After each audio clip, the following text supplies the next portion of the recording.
কারণ আমরা আগেই তোমাকে বলেছি আমাদের ক্লাস 12 এর এনইটি বা জেনপাস এর মতো এক্সামে আমাদের যে সিলেবাসটা আছে সেটা এনসিইআরটির বই থেকে আমরা ফলো করব।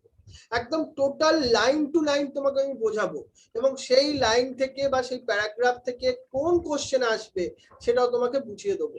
তাহলে বুঝতেই পারছো আমরা যদি এইভাবে পড়াশোনা করি 100% কিন্তু আমরা কমন পেতে পারবো বায়োলজিটা। আমার কিন্তু বায়োলজিতে টার্গেট হচ্ছে 360 তে অন্তত 340 পাওয়া, রাইট? এটা পেতে গেলে আমাকে এনসিইআরটির বইটাকে লাইন টু লাইন ফলো করতেই হবে, অন্য কোনো বই নয়। তাহলে আমি তোমাকে দেখো এই যে নোটটা তোমাদেরকে আমি হোয়াটসঅ্যাপ গ্রুপে যেখানে তোমরা আছো আমি তোমাদেরকে সেটা প্রোভাইড করেও দেবো। আর এইখানে আমরা আলটিমেটলি তোমাকে যে চ্যাপ্টারটা আজকে শুরু করতে চলেছি সেটা হচ্ছে রিপ্রোডাকশন ইন অর্গানিজম, মানে জীবের জনন বা বলতে পারো সজীব বস্তুতে জনন ক্রিয়া।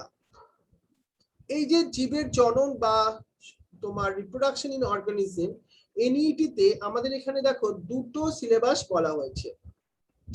একটা হচ্ছে অযৌন জনন সম্বন্ধে আমরা ডিসকাস করব, অযৌন জনন। আর একটা হচ্ছে আমাদের যৌন জনন। আমরা অযৌন জনন এবং অযৌন জনন সম্বন্ধে কিছুটা আইডিয়া হয়তো আমরা বোর্ড ক্লাসে পড়িয়েছি তোমাকে। আমি সব সময় কি করব, তোমাকে বোর্ডের ক্লাসে আগে এই চ্যাপ্টারগুলোকে পড়িয়ে তোমার মধ্যে একটা ব্যাকগ্রাউন্ড তৈরি করিয়ে দেবো। তারপর আমরা মেডিকেলের এনসিইআরটি বইটা থেকে তোমাকে পড়াবো। এতে তোমার লাভটা কি হবে, তোমার রিভিশন হবে, আর সেকেন্ড টাইম তোমার বুঝতে অনেকটা সুবিধা হবে, কারণ তোমার বোঝাটা ততদিনে ক্লিয়ার থাকবে। এই জন্যই দেখবে আমি 1 মাস আগে তোমাকে বোর্ডের ক্লাসটা শুরু করেছিলাম। কিন্তু এই যে অযৌন জনন এবং যৌন জনন সম্বন্ধে আমরা এনইটির সিলেবাসে তাহলে চলো ডিটেলসে দেখবো। আমরা তোমাকে প্রত্যেকটা লাইন হিসাবে এনসিইআরটি বইটা যদি তোমার কাছে থাকে আমরা তার পুরো বাংলা ভার্সনটাকে কনভার্ট করে এগোবো। দেখো আমরা প্রথমে বলি আমরা সজীব বস্তুর কথা বলছি। সজীব বস্তু, দেখো আমরাও তো সজীব বস্তু। প্রত্যেকটা সজীব বস্তু যাদের প্রাণ আছে, যাদেরকে তুমি লিভিং বলছো, তারা কিন্তু একটা নির্দিষ্ট সময়কাল পর্যন্তই বেঁচে থাকতে পারে। মানে আমরা একটা কথা বাংলায় বলি, দেখবে জন্ম হলেই তার কি হবে, তার মৃত্যু হবে, বলি তো আমরা কথাটা। এটা প্রত্যেকটা জীবের জন্যই সত্যি। প্রত্যেকটা জীবের জন্য কি সেটা আমরা একটুখানি জানার চেষ্টা করব এই চ্যাপ্টারের মধ্যে দিয়ে। কিন্তু মানুষ বা তুমি যেসব জীবদের খালি চোখে যারা সাধারণত দেখতে পাও তারা কিন্তু নির্দিষ্ট একটা সময়কাল পর্যন্তই বাঁচে। এই যে আমরা গরিব মানুষ, বড়লোক মানুষ, ভাবো না যার পয়সা আছে সে কি সারা জীবন বাঁচতে থাকবে? সেও কিন্তু আলটিমেটলি একটা সময় তার মৃত্যু ঘটবে। মানে মৃত্যুকে কেউ আমরা কিন্তু আটকে রাখতে পারবো না। হয়তো আমাদের আজকে মেডিকেল ফ্যাসিলিটি কি করতে পারে, কোনো মৃত্যুটাকে সময়টাকে বাঁচা একটু এক্সটেন্ড করতে পারে, বাড়িয়ে দিতে পারে, যে তার হয়তো 50 বছরে মৃত্যু হলো তার হয়তো 60 বছরে হবে। চিকিৎসা ব্যবস্থা একটা এই সময়কালটাকে বাড়াতে পারে, কিন্তু মৃত্যু হবে। কিন্তু দেখো আমরা একটা জীবনকাল বলে একটা কনসেপ্টের কথা বলি। এটা হচ্ছে তোমাদের প্রথম একটা এমসিকিউ কোশ্চেন যেটা তোমার এনইটি তে আসতে পারে। জীবনকাল বলতে আমরা কি বুঝি, কি বলতো জীবনকাল? জীবনকাল হচ্ছে কোনো একটা সজীব বস্তু জন্ম থেকে শুরু করে তার স্বাভাবিক মৃত্যু পর্যন্ত যে সময়কাল, অর্থাৎ জন্ম থেকে মৃত্যু, স্বাভাবিক মৃত্যু। এখানটা কিন্তু কোশ্চেন আসছে একটা এনইপিতে। আমরা কি মৃত্যুর কথা বলছি? স্বাভাবিক মৃত্যুর কথা বলছি। মানে তোমার পরীক্ষা, আমি যদি তোমাকে নোট করার খাতা বলছি সেখানে তোমায় কি লিখতে হবে, সরি, সেটা হচ্ছে প্রথম জীবনকাল সম্বন্ধে ড্যাশ দিয়ে তোমাকে লিখতে হবে। এখন লিখো না, আমি পরে এই ক্লাসটা তোমার রেকর্ডিংও পাঠিয়ে দেবো যাতে তোমার সুবিধা হয়। বারবার দেখো, 2 মাস পর দেখো, 3 মাস পর দেখো। অনলাইন ক্লাস করবার এটা হচ্ছে সবথেকে বড় অ্যাডভান্টেজ তোমাকে আমি দিতে চলেছি।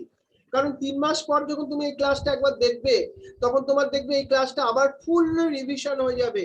মানে আমরা টেকনিক ইউজ করব একদম। তাহলে আমরা জীবনকাল কাকে বলছিলাম?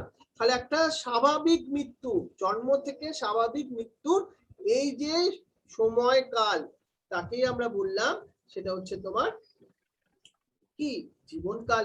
এবার দেখো সজীব বস্তুর জীবনকালের জন্য আমরা একটা এনসিইআরটি বইতে চার্ট দেওয়া আছে, যেটা আমি তোমাকে পরে দেখবে এখানে দেখাচ্ছি। ওইখানে দেখো যে একটা হাতি বা গোলাপ, কুকুর, প্রজাপতি, কাক, এদের আমরা জীবনকালগুলো একটা দেখবো। আমি তোমাকে একটা হোমওয়ার্ক বার করতে দেবো। হোমওয়ার্কটা কি জানো তো? এই যে কুকুরের কত জীবনকাল বা হাতির কত বা গোলাপের কত, এগুলো তোমাকে আমি বার করতে বলবো পরের উইকের মধ্যে। তুমি আমাকে হোয়াটসঅ্যাপে লিখে পাঠাবে, আমি তারপরে অ্যান্সারটা তোমাদেরকে বলে দেবো।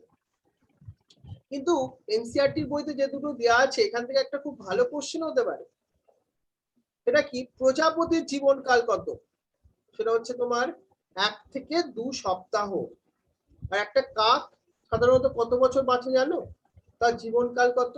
সেটা হচ্ছে একটা 15 বছর, যেটা অলরেডি দেওয়া আছে। আর কিন্তু দেখো যেটা হচ্ছে তোমার গরু, কলা গাছ, এগুলো তোমাকে জানতে হবে। কিন্তু কাকের মতোই একটা পাখি আছে দেখো, যেটা হচ্ছে টিয়া পাখি। সে কিন্তু 140 বছর পর্যন্ত বাঁচতে পারে। টিয়া পাখি 140 বছর পর্যন্ত। আর কুমির, কুমির কিন্তু 60 বছর বাঁচে। কুমির 60 বছর। আর আমাদের কচ্ছপ কতদিন বাঁচে? কচ্ছপ সেটা হচ্ছে তোমার 100 থেকে 150 বছর বাঁচে। এছাড়া একটা বট গাছ, সেটা তো বহুদিন বাঁচে, কিন্তু কত সে জীবনকাল সেটা তোমাকে বার করতে হবে। এখান থেকে কোশ্চেনটা এমসিকিউ কেমন আসবে আমাদের এনইটি বা জেনপাসে, যে টিয়া পাখির জীবনকাল কত বলে তোমাকে এরকম 4টে অপশন দিয়ে দেওয়া হবে। তোমাকে মনে রাখতে হবে এটা 140 ইয়ার্স বা 140 বছর। তাহলে জীবনকালকে আমরা ইংলিশে কি বলবো সেটা একটু শিখে রাখি আমরা। সেটাকে আমরা বলবো লাইফ স্প্যান। তাহলে আমরা 1.1 এই পিকচারে আমরা কি দেখলাম? আমরা বিভিন্ন সজীব বস্তুর জীবনকাল দেখলাম। আর কিছু তোমার সজীব বস্তুর জীবনকাল কি করেছি আমাদের তোমাকে খুঁজে বার করতে হবে এবং সেগুলোকে আমাকে লিখেও পাঠাতে হবে হোয়াটসঅ্যাপে। খালি একটা মজাদার এবং কৌতূহল একটা উদ্দীপক নয় যে সজীব বস্তুর জীবনকাল খুবই সংক্ষিপ্ত এবং তা মাত্র কয়েকদিন হয়। আবার কিছু সজীব বস্তুর জীবনকাল এতটাই দীর্ঘ হয় সেটা কয়েক হাজার বছর পর্যন্ত হতে পারে। অর্থাৎ সজীব বস্তুর জীবনকাল কিন্তু নির্দিষ্ট নয়। এটাই হচ্ছে এনসিইআরটির বইয়ের প্রথম প্যারাগ্রাফ তোমাকে আমি এক্সপ্লেন করছি, যেটা কি খুব মজাদার ঘটনা। দেখো যদি নির্দিষ্ট হতো কি হতো, প্রত্যেকটা আমরা জীব একটা নির্দিষ্ট সময় বাঁচতাম। হ্যাঁ, প্রত্যেকটা জীব নির্দিষ্ট সময় বাঁচি সাধারণত, কিন্তু সেটা সকল জীবের ক্ষেত্রে ব্যাপারটা সেম নয়। সেটা তো আমরা সময় ফ্রেমটা দেখেই বুঝলাম। আমরা বেশিরভাগই কি দেখি, অন্যান্য সজীব বস্তুর জীবনকাল সবচেয়ে সংক্ষিপ্ত এবং সবচেয়ে দীর্ঘ জীবনকালের মাঝামাঝি হয় বেশিরভাগই জীবন। মানে আমরা যে অনেক দিন বাঁচি তা নয়, একটা অ্যাভারেজ কিন্তু বাঁচি। সেটা কতদিন সেটা কার উপর ডিপেন্ড করবে? সেটা পরিবেশের উপর ডিপেন্ড করবে। খাদ্য, তুমি যে রকম খাদ্য খাচ্ছ তার উপর ডিপেন্ড করবে। কিন্তু একটা জিনিস তুমি লক্ষ্য করো, এটা আমরা এনসিইআরটির বইয়ের সেকেন্ড প্যারাগ্রাফ বোঝাচ্ছি তোমাকে, যে সজীব বস্তুর জীবনকাল তার আকারের সঙ্গে কি সম্পর্কযুক্ত? আকারের সঙ্গে সম্পর্কযুক্ত নয়। সেজন্য আমরা বলছি নাও হতে পারে। এটা তোমায় খাতায় নোট করতে হবে। এটা এনসিইআরটির ভেরি ইম্পর্টেন্ট এমসিকিউ আসার জায়গা।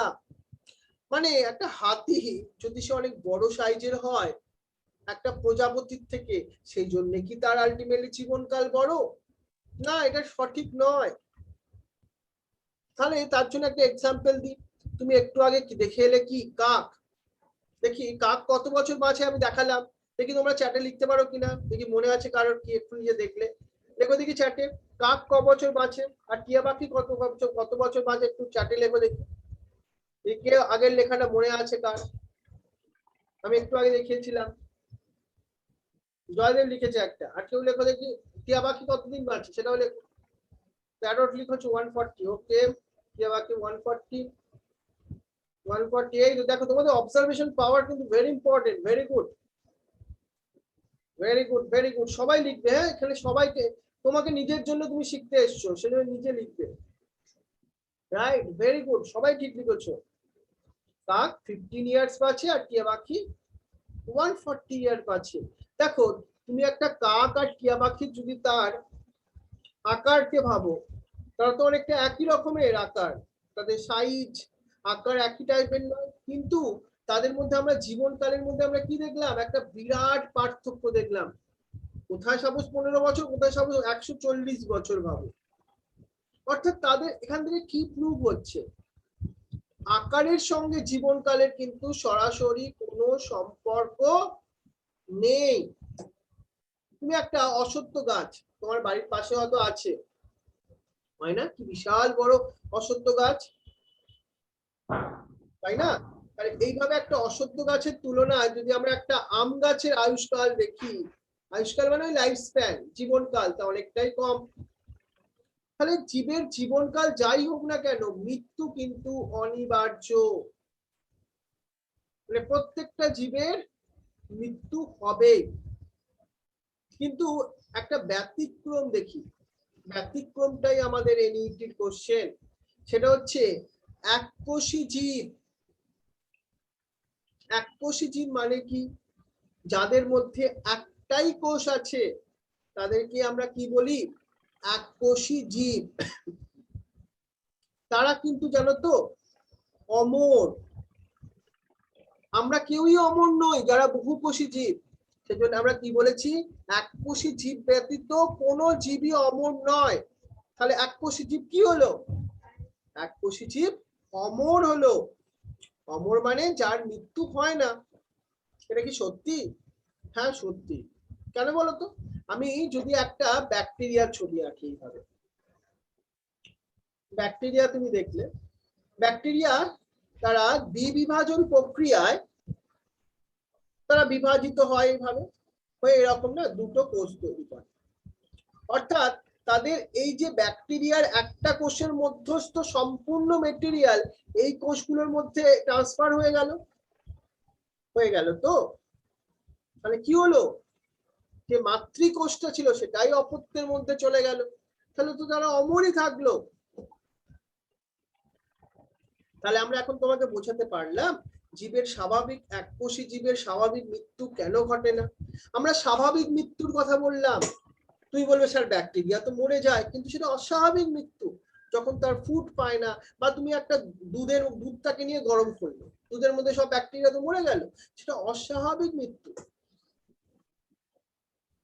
তাহলে এই বাস্তব সত্যটা মেনে নিয়েও তুমি কি কখনো এটা ভেবে অবাক হয়েছো, কিভাবে এই বিশাল সংখ্যক উদ্ভিদ এবং প্রাণী প্রজাতি হাজার হাজার বছর ধরে পৃথিবীতে টিকে রয়েছে।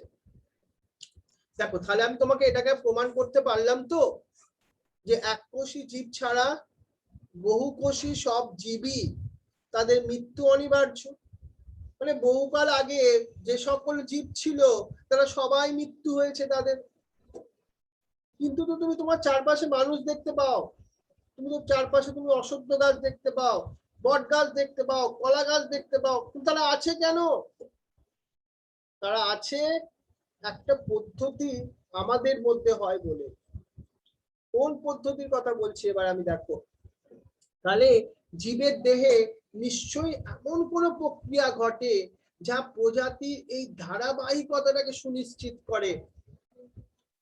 তাহলে আমরা কোন পদ্ধতির কথা বলছি, আমরা জননের কথা বলছি, মানে আমরা রিপ্রোডাকশনের কথা বলছি। তাহলে এই জনন একটা প্রজাতির ধারাবাহিকতাটাকে সুনিশ্চিত করে। আর সেই জন্যই তুমি আমি বা এই গাছেরা সবাই আজকে পৃথিবীতে কিন্তু বর্তমান। এইভাবে এনসিইআরটি পড়তে হবে। এই হচ্ছে তোমার এনসিইআরটি সেকেন্ড প্যারাগ্রাফ। একটা কোশ্চেনও এনসিইআরটি এনইটি তে বা জেনপাস এর এক্সামে এর থেকে বাইরে হওয়া পসিবলই নয়। আমি তোমাকে এইভাবে এই ক্লাসে, ক্লাস 12 এর এইভাবে প্রত্যেকটা প্যারাগ্রাফকে বোঝাবো, প্রত্যেকটা প্যারাগ্রাফকে। আর তারপর তোমাকে খাতায় নোট করতে হবে, তোমাকে প্রিপেয়ার করতে হবে এক সপ্তাহের মধ্যে, তারপর তোমাকে মক টেস্ট দিতে হবে। এইভাবে যদি আমরা প্রিপারেশন নিতে পারি, সত্যিই গো মেডিকেল বা জেনপাস এর মতন এক্সাম চান্স পাওয়া খুবই সোজা, খুবই সোজা। শুধু এইভাবে পড়তে হবে, বা আমি তোমাকে যেরকম পড়াচ্ছি ভাই নিজেকেও পড়তে হবে, বুঝতে হবে বারবার। শুধু রিড করে গেলাম তাহলে হবে না। আমি দেখতে পাচ্ছ তো, আমি প্রত্যেকটা ওয়ার্ডকে ধরে ধরে বোঝাচ্ছি, যেখান থেকে তোমার কোশ্চেন আসতে পারে। টেকনিকটা বুঝে নাও। তাহলে আমরা কিন্তু তোমাকে হাতি, গোলাপ, কুকুর এদের জীবনকাল লিখে রাখতে হবে, বার করতে হবে তোমায় খুঁজে, যেখান থেকে ইচ্ছে বার করো, রাইট। আর কলা গাছ, গাভী, টিয়া পাখি, কুমির, ঘোড়া, ফ্রুট ফ্লাই, ধান গাছ এবং বট গাছ, এগুলো তোমার মনে রাখতে হবে, খাতায় নোট করে রাখতে হবে। এগুলো থেকেও কিন্তু এমসিকিউ কোশ্চেন হতে পারে, যেটা আমি তোমায় পরের দিন জানিয়ে দেবো, তোমরা আগে ট্রাই করো। তাহলে এবার আমরা জনন সম্বন্ধে পড়বো। দেখো এবার আমাদের আবার একটা ভেরি ইম্পর্টেন্ট কোশ্চেন আসছে, সেটা কি জানো? এই যে জনন, জনন কি ধরনের প্রক্রিয়া? জনন একটা জৈবিক প্রক্রিয়া। অপশনটা এইভাবে দেবে, জৈবিক প্রক্রিয়া, রাসায়নিক প্রক্রিয়া, এই ধরনের। কি এটা হলো? এটা হচ্ছে জৈবিক প্রক্রিয়া। দেখো যারা তোমরা বাংলা ভার্সনে প্রিপারেশন নেবে, তোমাদের একটু খাটতে বেশি হবে। তোমাদের কি করতে হবে জানো তো? এই যে খাতাটা যেটা করতে হবে, সেটা কিন্তু ভেরি ইম্পর্টেন্ট। এই নোটটা দেখে খাতাটা তৈরি করো।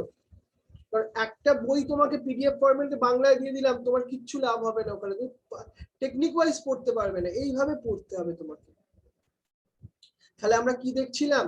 তাহলে জনন হচ্ছে একটা জৈবিক প্রক্রিয়া।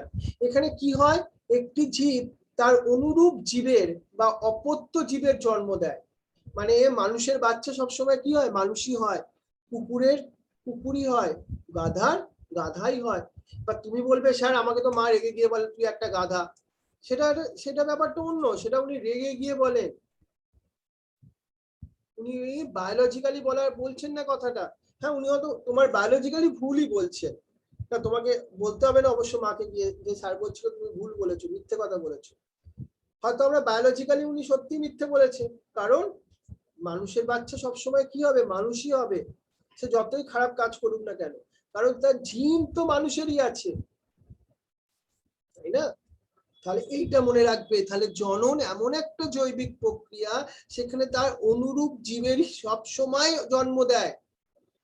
মানুষের বাচ্চা কোনোদিনও আলু হয় না। তুমি দেখেছো কোনো মানুষের বাচ্চা হয়েছে আলু হয়েছে? কিন্তু আলু তো মাঠে ঘাটে হয়, মানুষের হয় না, তাই না? তাহলে এরপর কি হয়? তুমি তুমি একটা তো ছোট হয়েছিলে, এইটুকু ছোট্ট, মাকে জিজ্ঞাসা করো। তারপর কি হয়েছে? তোমার বৃদ্ধি হয়েছে, তারপর তুমি একটা সময় পরিণত হবে, অ্যাডাল্ট হবে। তারপর কি হবে? তখন তুমি আবার বিয়ে করে ফেলবে, বিয়ে করে তোমার আবার কি তৈরি হবে? একটা নতুন অপত্য জীব তুমি সৃষ্টি করে যাবে পৃথিবীতে। তুমি কেন, এটা প্রত্যেকটা মানুষেরই একটা, মানুষ কেন, প্রত্যেকটা জীবেরই এটা একটা বলতে পারো একটা পর্যায়। তাদের বৃদ্ধি, জন্ম হয়, বৃদ্ধি পায়, তারা পরিণত হয়, তারপর তারা আবার জনন কার্য করে। অর্থাৎ এইভাবে জীবের জন্ম, বৃদ্ধি এবং মৃত্যুর একটা চক্র আছে। তুমিও সেই চক্রের মধ্যে দিয়ে যাচ্ছ, আমিও সেই চক্রের মধ্যে দিয়ে যাচ্ছি। এই জননের ফলে কি হয় জানো? প্রজন্মের পর প্রজন্ম ধরে প্রজাতির ধারাবাহিকতা বজায় থাকে। এটা হচ্ছে জননের একটা গুরুত্ব। কি? প্রজন্মের পর প্রজন্ম প্রজাতির ধারাবাহিকতা বজায় রাখা, এটাও আমাদের এমসিকিউ এর কোশ্চেন হতে পারে। কিন্তু তুমি বললে স্যার আমার একটা ভাই আছে, তোমার ভাই বা তোমার একটা বোন আছে, কিন্তু ভাই বা বোনই হোক, তোমার তো বাবা মা তো একই, কিন্তু তোমাদের কি পুরোপুরি একই রকমের দেখতে? একই রকমের দেখতে নয়। কেন একই রকমের দেখতে নয় তোমাদের ভাই বোনকে? কেন, বাবা মা তো একই। কারণ আমরা জানি জিনগত কিছু প্রকরণের সৃষ্টি হয় এবং প্রজনন কালে, এবং তা বংশানুসরণ করে, এটা যৌন জননের জন্যই মেন ঘটে, তাই না? এটাও আমরা পরবর্তী একটা চ্যাপ্টারে আমরা এটা তোমার সাথে ডিসকাস করব। তাহলে জীবজগতের এই যে বিশাল বৈচিত্র্য আমরা দেখি, আমাদের, তুমি চোখ খোলো না, চোখ খুলে কি দেখতে? আমি দেখতে পাচ্ছি মানে বিভিন্ন টাইপের গাছ দেখতে পাচ্ছি, বিভিন্ন টাইপের জীব দেখতে পাচ্ছি। এই যে জীবজগতের বৈচিত্র্য এবং প্রতিটি জীবের সংখ্যা বৃদ্ধি এবং অপত্য সৃষ্টির জন্য তার দেহে নিজস্ব পদ্ধতির উদ্ভব করেছে। সব জীব একইভাবে জনন কার্য করে না, অর্থাৎ বিভিন্ন প্রকারের জনন কার্য সংঘটিত হয় বিভিন্ন জীবের মধ্যে। কেউ রেণুর মাধ্যমে করে, কেউ তার কাণ্ডটাকে পরিবর্তিত করে করে, কেউ যৌন জনন করে। তাহলে প্রতিটি জীব তার সংখ্যা বৃদ্ধি এবং অপত্য সৃষ্টির জন্য তার দেহে নিজস্ব কিছু পদ্ধতির উদ্ভব করিয়েছে। দেখো একটা জীব কিভাবে প্রজনন করে সেটা কার উপর ডিপেন্ড করবে, এটা হচ্ছে আর একটা ভেরি ইম্পর্টেন্ট এমসিকিউ এর কোশ্চেন। এইটা মানে একটি জীব কিভাবে প্রজনন করবে তারা কার উপর নির্ভরশীল। এমসিকিউ এর একটা অপশনে দেওয়া যেতে পারে জীবটির বাসস্থানের ওপর। দেখো অপশন 2 তে কি দেওয়া যেতে পারে, আভ্যন্তরীণ শারীরবৃত্তির ওপর, তার শরীরের ভেতরে কি ধরনের প্রক্রিয়া চলে। এছাড়া আরো অন্যান্য প্রভাবকের উপরেও তার কিন্তু নির্ভর করে সে কোন পদ্ধতিতে জনন কার্য সম্পাদন করবে, তাই না? এবার জনন প্রক্রিয়ায় আমরা দেখি একটি জীব নাকি দুটি জীব অংশগ্রহণ করে, তার উপর ভিত্তি করে আমরা জননকে দুটো বিভাগে বিভক্ত করেছি। যদি একটাই তোমার একটা মাত্র মানে একটা জীব থেকেই তার জননে অংশগ্রহণ করে তখন তাকে আমরা সাধারণত অযৌন জনন বলি। সাধারণত কথাটা ইউজ করলাম কিন্তু। আর যদি দুটো জীব পুরুষ এবং স্ত্রী উভয় তখন সেটাকে আমরা যৌন জনন বলবো।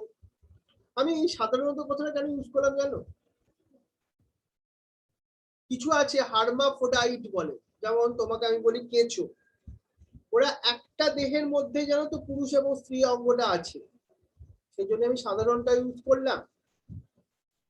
যখন দেখো একটি মাত্র জনিত জীব থেকে জনন কোষ সৃষ্টি হয়, যেটা আমাদের ক্ষেত্রে হয়, পুরুষ থেকে পুরুষ জনন কোষ, স্ত্রী থেকে স্ত্রী জনন কোষ, এবং জনন কোষের উৎপাদন ছাড়াই অপত্য জীব জন্মায়, সেই জনন প্রক্রিয়াকে আমরা অযৌন জনন বলি।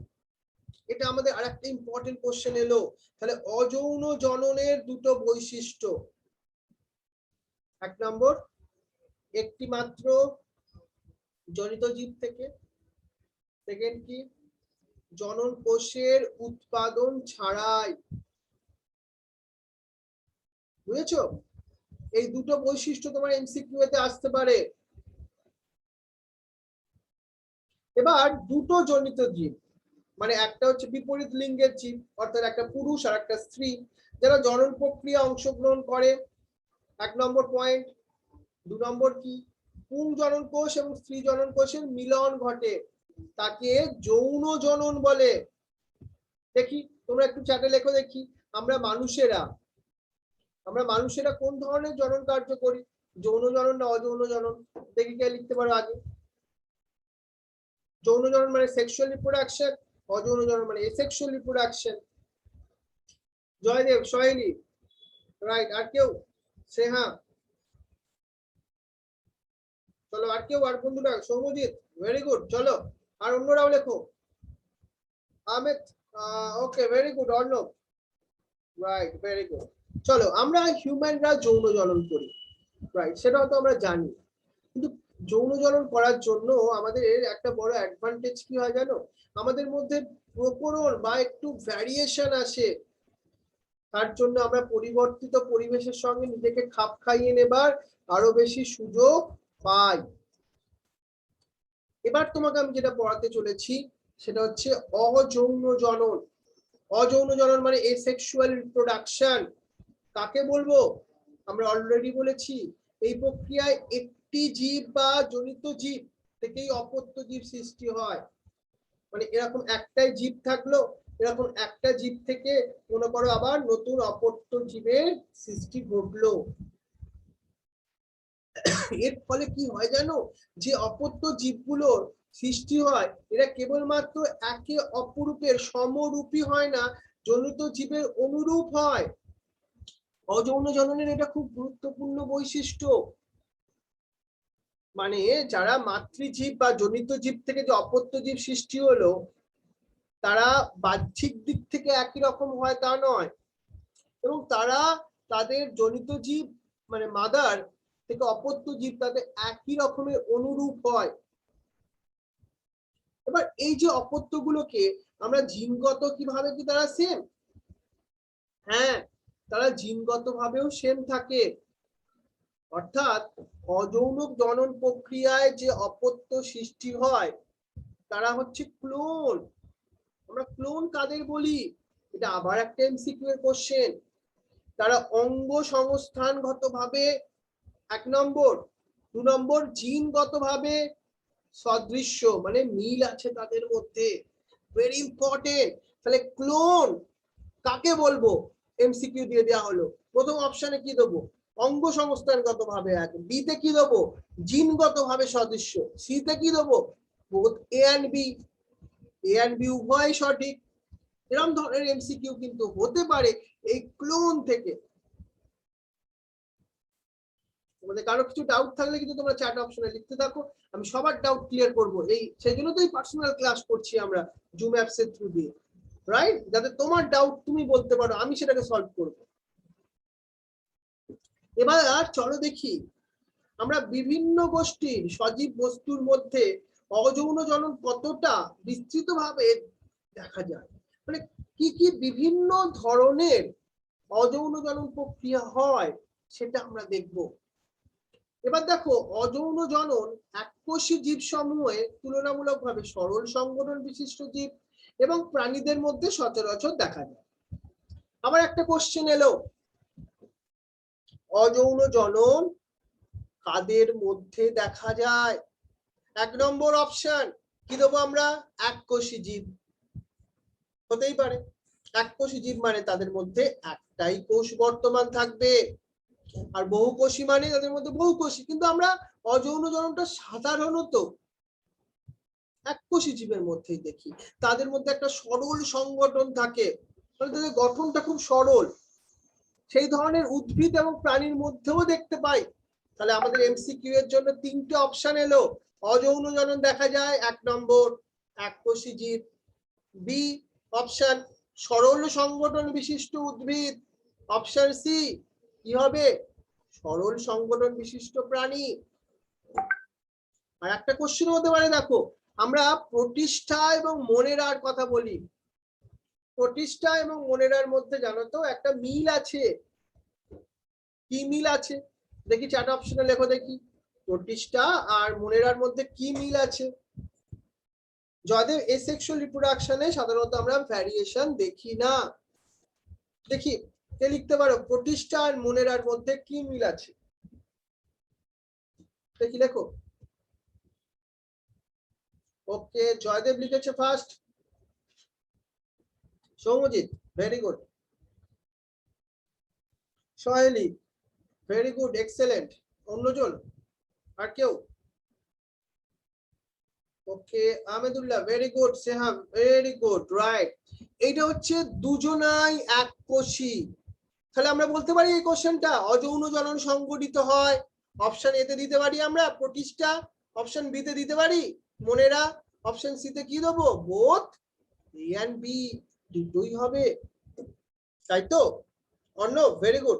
কিন্তু দেখো এদের মধ্যে একটা পার্থক্য বলো দেখি, প্রোটেস্টা এবং মনেরার একটা পার্থক্য কি হতে পারে? লেখো, তোমরা তো মিলটা তো বললে, পার্থক্যটা কি? হ্যাঁ, প্রতিষ্ঠা আর মনেরার পার্থক্য লেখো চ্যাট বক্সে। এইটা লিখতে পারো, প্রথমটা লিখতে পারো। ওকে জয়দেব, লেখো জয়দেব, ভেরি গুড, একটা অ্যান্সার পেয়েছি আমরা, কিন্তু অ্যান্সারটা ভুল না ঠিক সেটা পরে বলছি। জয়দেব আমাদের ভুল লিখেছে, জয়দেব। সোহেলি ঠিক লিখেছে এখনো পর্যন্ত, জয়দেব ভুলিয়ে ফেলেছো। হোক ভুল হোক, সঠিক শেখার জন্য আমরা ক্লাসে জয়েন করেছি। লেখো, that is most important, right? হ্যাঁ জয়দেব, উল্টো হয়েছে। ভুলটা আমি বলছি তো কোনো ম্যাটার করে না, রাইট? কিন্তু লেখাটা ভেরি ইম্পর্টেন্ট। অন্যরা কি হলো? সবাইকে লিখতে হবে। অন্যরা কোথায় গেলে? অন্যরা ঘুমিয়ে পড়লে? জাগো জাগো, জেগে ওঠো একদম।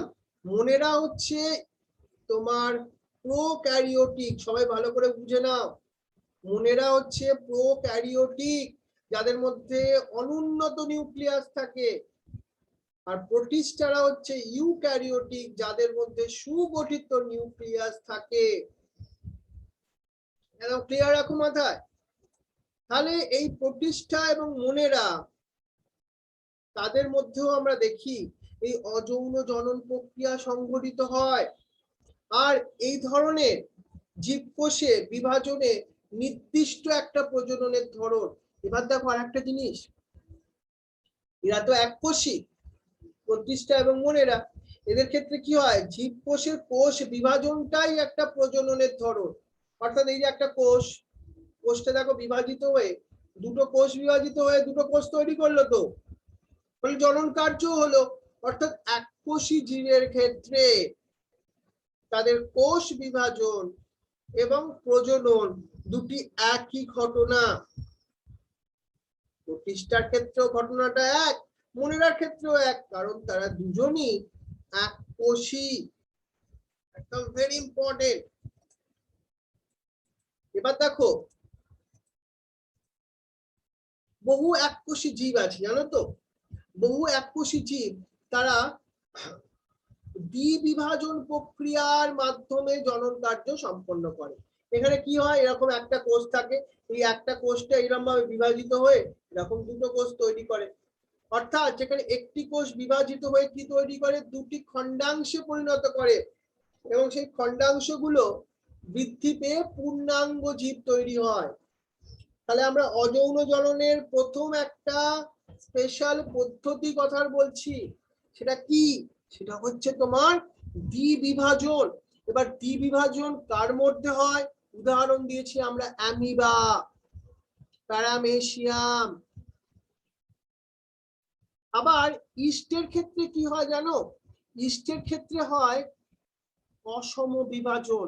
তাহলে দ্বিবিভাজনে আমরা কি দেখলাম, সমবিভাজন, কিন্তু ইস্টের ক্ষেত্রে হয় অসম বিভাজন। অসম বিভাজন মানে কি, যখন একটা জীব থেকে দেখো কি হচ্ছে, একটা ছোট অংশ তৈরি হচ্ছে, এটা মাতৃজীবের সঙ্গে সমান নয়, সেই জন্য এটাকে আমরা কোরক বলি বা বার্ডিং প্রসেস বলি।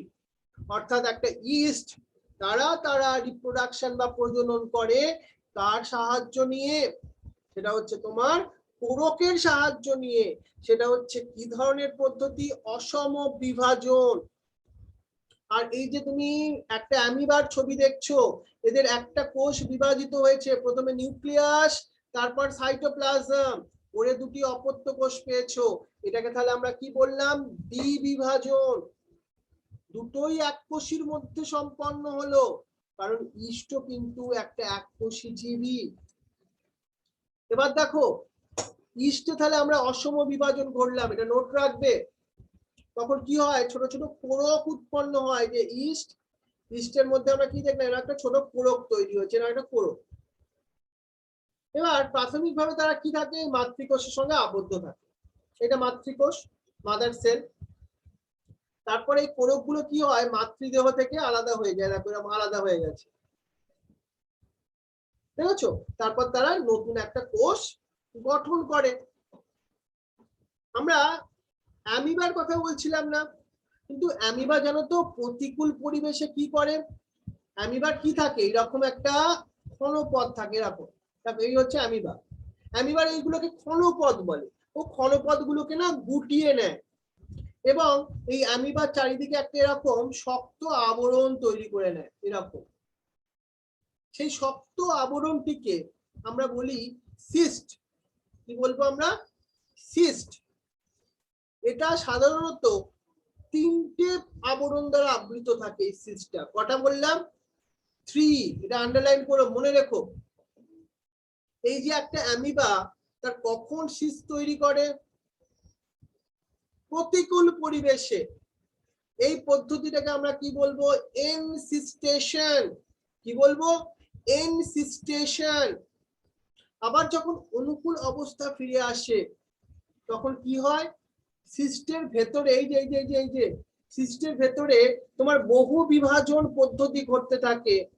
আবার এই বহু বিভাজন ঘটে কি হয় জানো তো, এর মধ্যে ছোট ছোট, মানে এর ভেতরটা আমি দেখাচ্ছি, ছোট ছোট এরকম ক্ষুদ্র ক্ষুদ্র অ্যামিবা তৈরি হতে থাকে। এই ক্ষুদ্র ক্ষুদ্র অ্যামিবা গুলোকে বলে সিউডোস্পোর। এবার তখন কি হয়, এই সিস্টের যে প্রাচীর, যে তিনটে ওয়াল দিয়ে তৈরি বলছিলাম, সেটা ভেঙে যায় এবং এইগুলো রেণুর মতো চারপাশে এরকম ছড়িয়ে পড়তে থাকে এবং এরা বৃদ্ধি পায়, এরকম এর থেকে এরা বৃদ্ধি পায় এবং আস্তে আস্তে এরা বৃদ্ধি পেয়ে এরা একটা পুরো অ্যামিবা গঠন করে। এটা তো স্পোরের বা রেণুর মাধ্যমে ঘটলো বলে এই পদ্ধতিটাকে আমরা স্পোরোলেশন বললাম। তাহলে আমরা কি শিখলাম, একটা অ্যামিবা যখন প্রতিকূল পরিবেশে তার ক্ষণপথ গুলোকে গুটিয়ে একটা সিস্ট বলে একটা স্ট্রাকচার তৈরি করে, তাকে আমরা বললাম এনসিস্টেশন। কিন্তু সবার তো আর প্রতিকূল অবস্থা সবসময় থাকে না, আবার অনুকূল অবস্থা ফিরে আসে। অনুকূল অবস্থা ফিরে আসলে কি হয়, অ্যামিবার মধ্যে বহু বিভাজন ঘটে। আন্ডারলাইন করবে, বহু বিভাজন ঘটে কখন, অনুকূল অবস্থায়। তখন তারা অনেকগুলো ক্ষুদ্র ক্ষুদ্র অ্যামিবা তৈরি করে, যাকে আমরা সিউডোস্পোডিওস্পোর বলি। তাহলে সিউডোস্পোডিওস্পোর মানে কি, ক্ষুদ্র ক্ষুদ্র অ্যামিবা। কখন তৈরি হয়, অনুকূল অবস্থায় তৈরি হয়।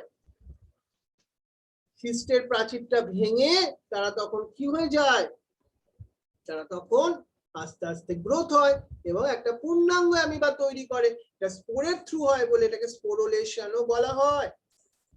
রাইট, এই হচ্ছে আমাদের এই পার্টটা। এখান থেকে অনেকগুলো কোশ্চেন কিন্তু আমরা দেখে নিলাম।